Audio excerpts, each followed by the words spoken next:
Karena saya satu rekan kerja juga sama beliau. Apa tuh bang yang abang tahu mengenai perkara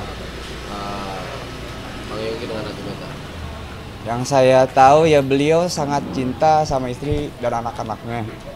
Dan saya tahu perjuangan beliau untuk mencari nafkah itu seperti apa. Tapi memang gini, kita di dunia usaha kan nggak ada yang pasti. Dengan kebijakan terakhir, apalagi kebijakan terakhir-terakhir ini kan pergantian itu kan mengganggu juga sedikit ya, harus menyesuaikan gitu loh. Jadi tapi saya tahu betul bagaimana beliau berjuang. Terkait dengan adanya tindakan kekerasan dalam rumah tangga, seperti apa nih bang?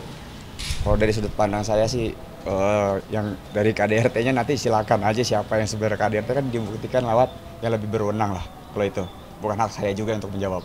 Abang masih sebagai sepupu tadi ya? Betul, sama rekan kerja. Oke, dan rekan kerja. Sering, maksudnya banyak ngabisin waktu juga di rumah Bang Yogi nggak sih? Sering nggak sih? Kita banyak di luar, kita meeting. Oh, lalu kesaksian apa yang abang berikan kepada hakim tadi? Saya berikan kesaksian bahwa struggling beliau dari akhir tahun sampai kemarin beliau itu bertengkar. Bertengkar? Bertengkar. Seperti apa nih yang abang tahu pertengkaran? Ya karena kurang lebihnya kan karena ketika kita lagi keadaannya tidak baik-baik saja kan harus ada yang di ini ya efisiensi ya. Termasuk juga masalah pemerintah aja anggaran di efisiensi. Masa rumah tangga enggak kan gitu. Lebih ke tahu diri posisi aja sih gitu loh. Tapi kan mungkin ada pihak-pihak yang mungkin pengen lebih terus kelihatannya nggak mau mengakui kalau lagi kurang kan gitu ya.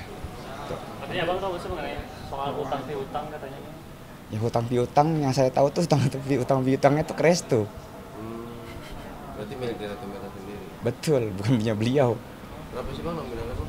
Kalau nominal saya tidak pernah tahu dan tidak pernah mau tahu kalau itu. Mas sendiri mengetahui bahwa dalam rumah tangga mereka mengalami kesulitan finansial seperti itu. Yang ini juga menjadi pokok bahasan dakwaan atau tuntutan di sidang perceraian ini. Yes, yang saya tahu malah beliau tuh pakai namanya loh untuk mengagunkan itu loh. Apa? Pinjaman itu mengajukan. Berarti faktor dasarnya adalah dan adanya KDRT ini karena finansial. KDRT ini karena finansial, yang saya kurang tahu juga ya. Mungkin ada pemantik-pemantik lain yang tadi saya bilang. Mungkin ada yang nggak terima bahwa hidupnya lagi di bawah kan gitu, tapi tetap mau gayanya lebih tinggi, gitu loh. Rekan kerja sendiri sore ini bang, kita pengen tahu berapa sih penghasilannya sebulan biasanya? Kita kalau di batu bara lagi enak kemarin ya nggak usah ditanya lah ya, batu bara gitu. Rate-nya aja gitu bang. Per bulan. Nah. Kalau di beliau dulu saya nggak satu company, saya tahu beliau tuh bisa 300-an, 400. Karena beliau ahli di bidang itu. Ya, tapi artinya benar gak sih katanya nggak selalu ada aja proyekannya, jadi kadang mandet, kadang ada atau seperti apa? Kalau dunia bisnis selalu aman, semua orang jadi pebisnis. Nah, yang di PLN juga itu juga katanya ada yang belum dibayarkan juga. Terus Itu gimana?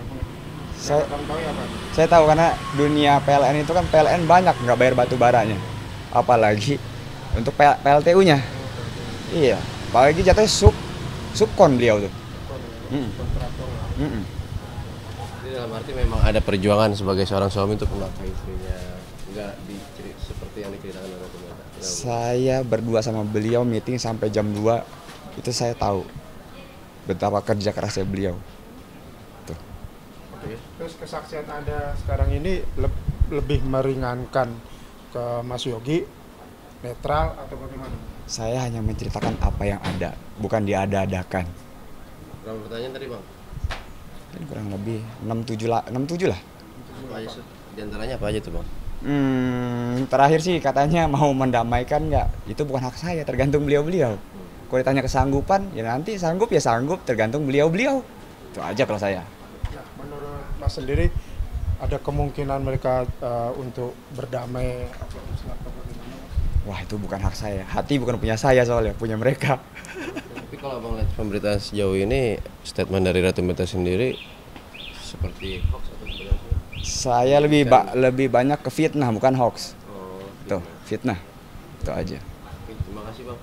Ya hari ini agenda sidangnya telah masuk ke ini ya, pembuktian saksi dari tergugat. Sebelumnya kan kita sudah menghadirkan saksi-saksi dari penggugat juga.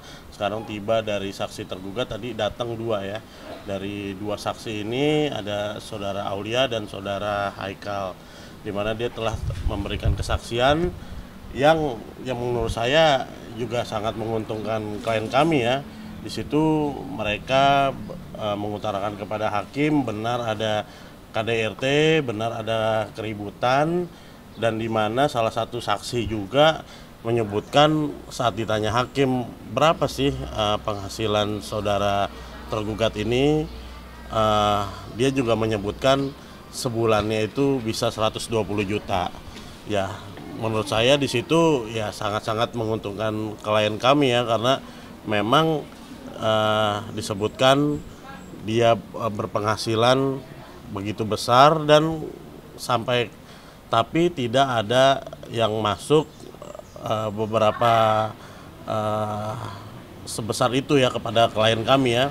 Bahkan kadang masuk, kadang enggak dari penghasilannya, kadang memberikan nafkah kepada anak, kadang tidak, dan itu jumlahnya di bawah 5 juta ya. Dan nanti dari kesimpulan ini kan biarkan hakim yang menilai dan akan mengacu kepada saksi-saksi yang telah dihadirkan oleh tergugat. Dan berarti benar juga adanya kedua saksi ini juga, salah satunya Bapak Haikal yang melihat klien kami dianiaya di KDRT, dan di situ dia juga mencoba melerai, dan saya rasa ini sangat menguntungkan kesaksiannya untuk klien kami juga ya, seperti itu. Oke, tapi Mbak Meta mungkin mengetahui nggak sih penghasilan suami itu 120 juta? Enggak. Taunya ya paling di bawah 100. Kadang ya itu pun kadang masuk 1 bulan, kadang 2 bulan baru masuk gitu-gitu. Kadang 3 bulan baru masuk, ya kadang nggak menentu. Jadi artinya dengan penghasilan suami yang diberikan pada saya memang tidak cukup gitu loh. Sementara anak kami kan kalau dihitung itu semuanya 6, anaknya 6.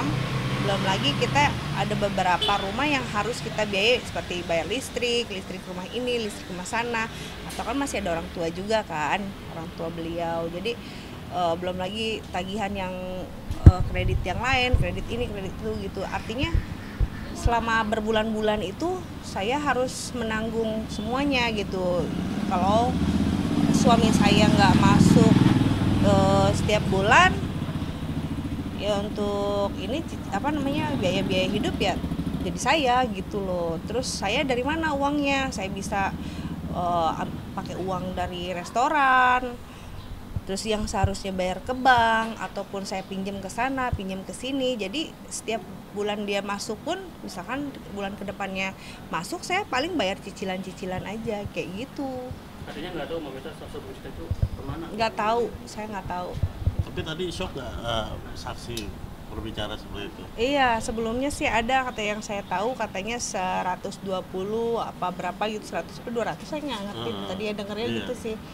Cuman yang saya juga nggak terlalu kenal sama yang tadi saksi, dibilang saudara, saya juga nggak tahu juga kalau saudara seperti apa, keluarga seperti apa, teman kerja seperti apa. Yang sepengetahuan saya dia bilang batu bara, tapi dari penghasilan batu bara mah nggak ada. Tapi ya nggak tahu juga ya, mungkin sebelumnya dia ada, mungkin ya Pak ya dari saksi tadi gitu. Tadi juga Bang, saksi sudah salah satu saksi sudah kita coba konfirmasi terkait dengan pemasukan 300 sampai 400 ya, tadi kurang lebih mengaku kepada kita, dan memang katanya fluktuatif, nggak menentu, tapi rate-nya untuk sebulan segitu. Lalu yang kedua terkait dengan statement Kak Meta sendiri dianggap kalau itu adalah fitnahan untuk Pak Yogi. Seperti apa ini menanggapinya? Fitnahan terkait Statement yang diberikan oleh Kak Meta dan Pak Yogi. No, kalau dia berbicara fitnahan ya kan situ sudah ada jalurnya ya. Jalur misalnya mau melaporkan pidana, ITE ya silakan saja, karena memang kita juga berbicara ini berdasarkan bukti-bukti ya.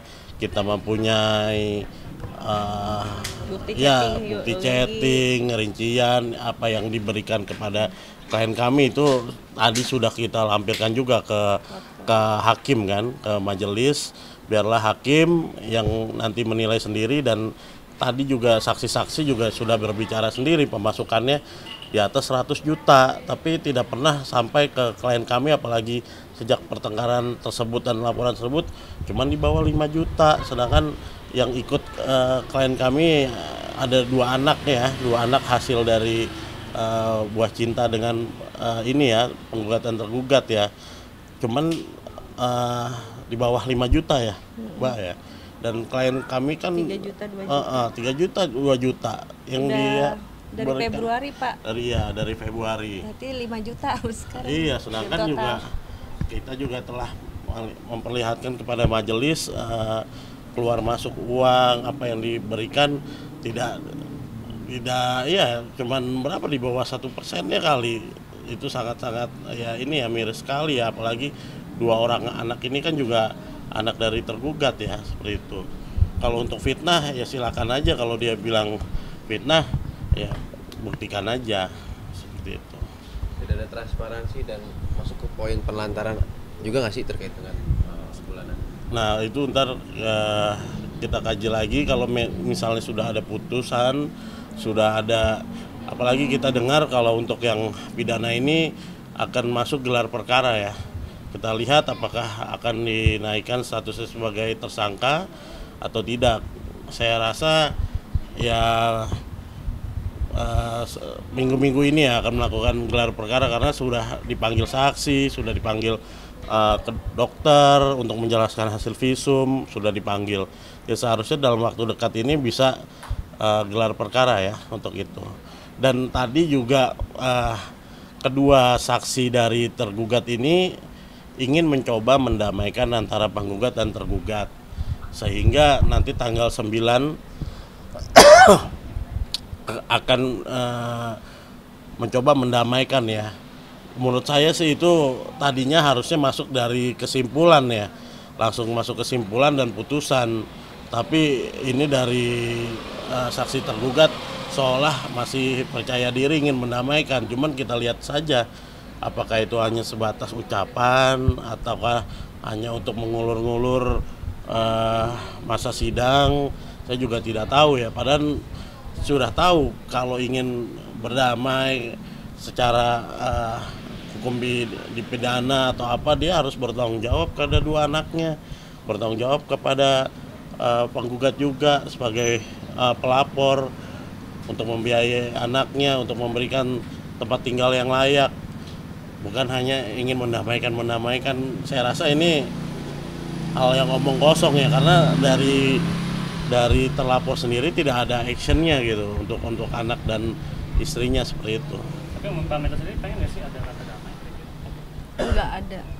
Udah menutup pintu damai artinya? Iya, saya takut terjadi nanti lebih dari itu. Karena kalau menurut saya kejadian kemarin tuh ya itu udah yang paling terparah menurut saya gitu loh. Jadi saya nggak bisa lagi kalau untuk berdamai. Saya cuman pengen kedepannya ya untuk anak-anak aja. Bang, ini seberapa optimis sih Bang?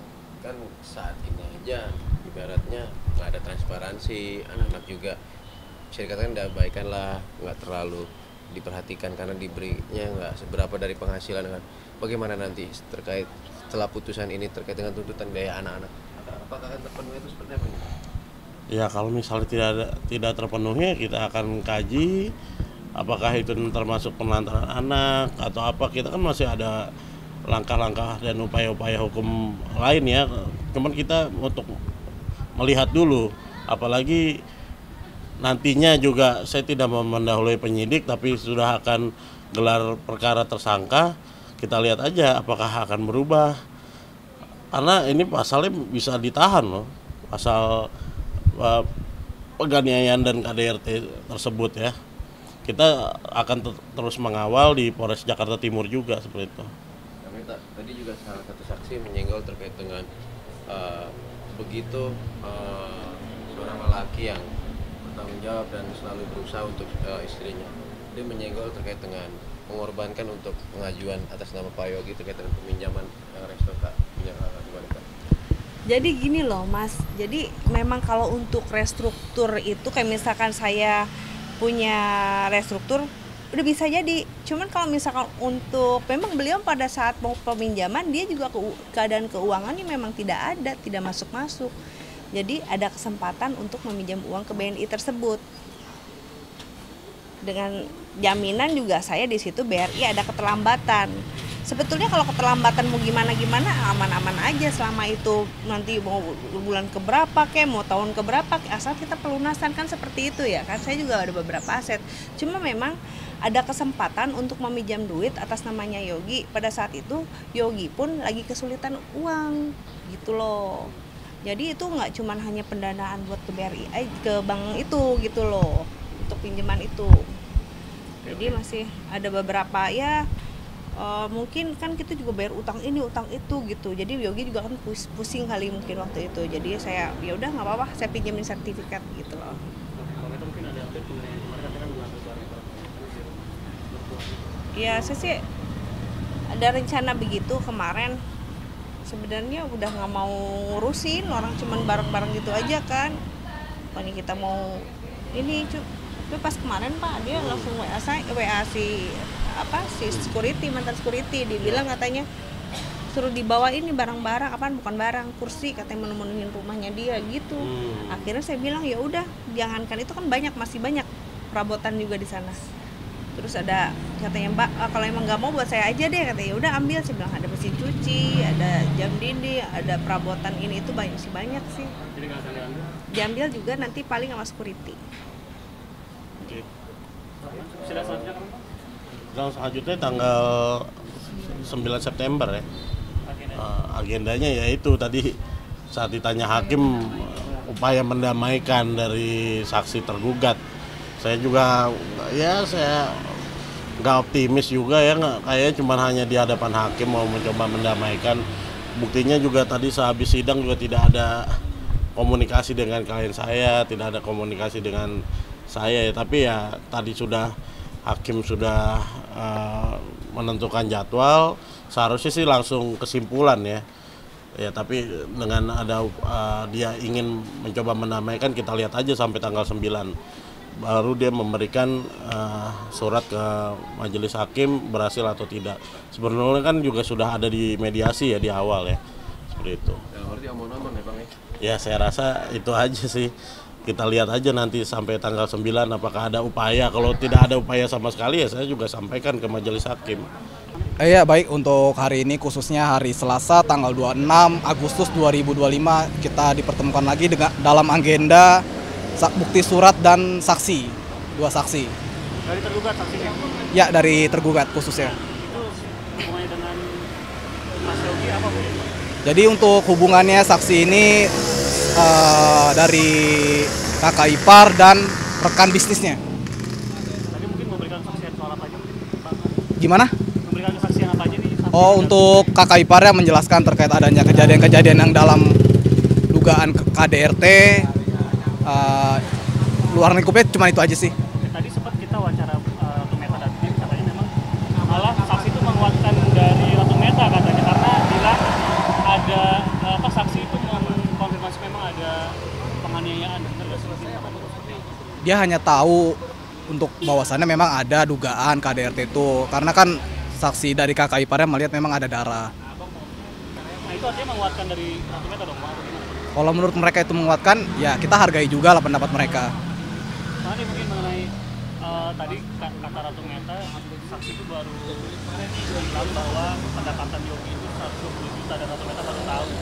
Nah ada tanggapan mungkin dari kuasa hukum? Mungkin kan 120 juta itu nggak pasti ya.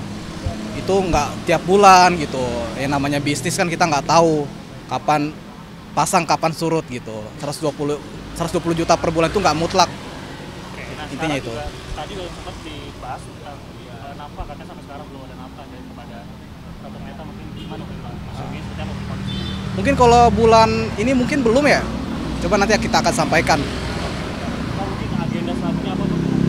Untuk agenda selanjutnya tadi ada saksi dari kita bahwasannya ada keinginan kesanggupan dalam mencoba mendamaikan kepada penggugat dan tergugat. Oke, tadi sempat juga kita minta tanggapan dari pihak sana, katanya kayaknya hanya omong-omong aja katanya Bang. Mungkin tanggapan dari Bang Haris seperti apa Bang? Ya kan kita nggak tahu ya segala niat seseorang itu, jadi kita coba dulu aja. Meskipun dari Ratu Meta bilang udah menutup pintu damai, artinya akan seberapa yakin akan damai gitu?